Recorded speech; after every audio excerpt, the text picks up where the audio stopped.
Hello and welcome to Health Matters on Channels Television. Thanks for joining us. I am Mary Alale Yusuf.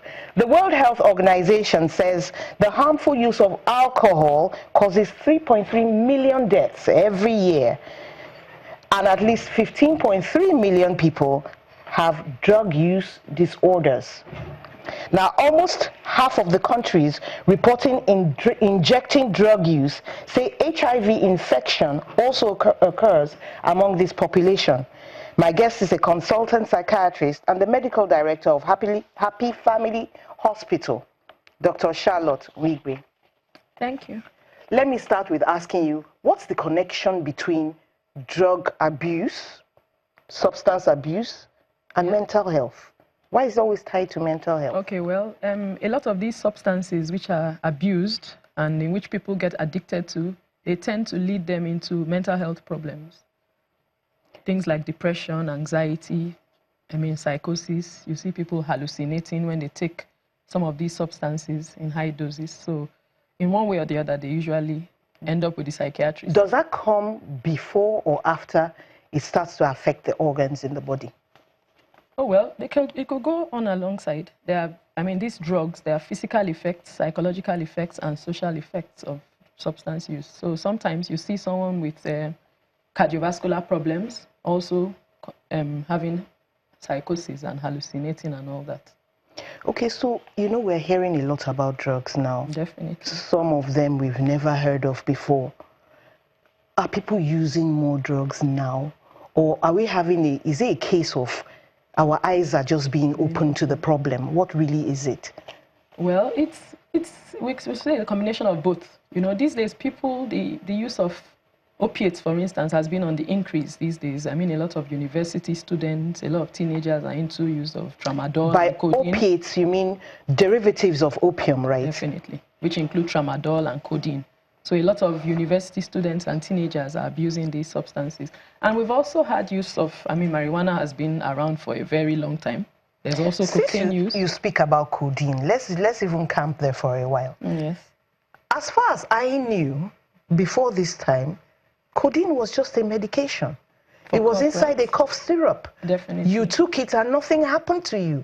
So why is it suddenly dangerous? Well, as people began to observe that when they take cough syrups, they feel calm, they sleep. So and then they feel this sense of euphoria sometimes.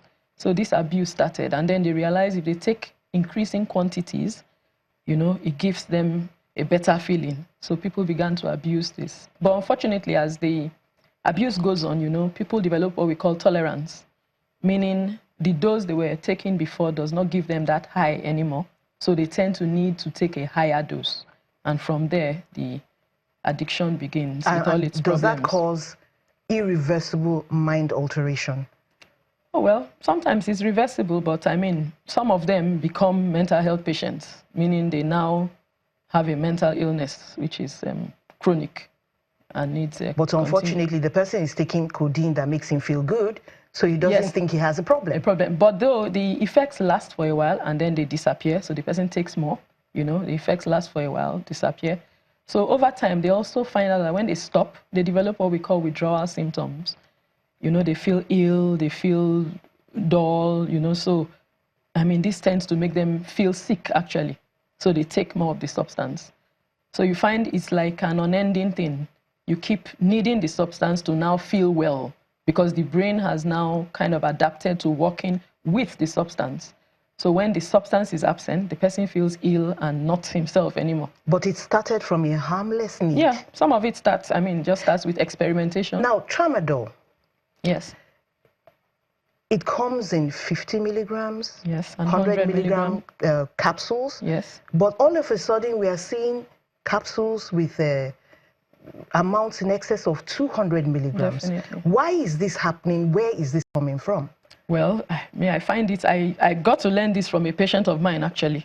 He just told me he had a 225 milligram tablet, and he showed it to me. He came with it, and I was surprised. And it looked original. Yes, it was. Yes, it was in capsule form too.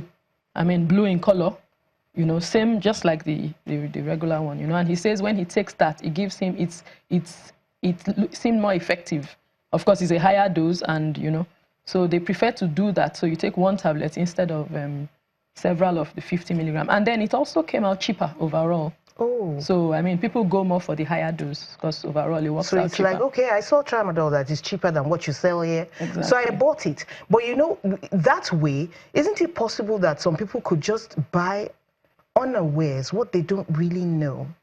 Oh, definitely. That's why we tend to educate people. We tend to educate people. And these days, doctors are reluctant to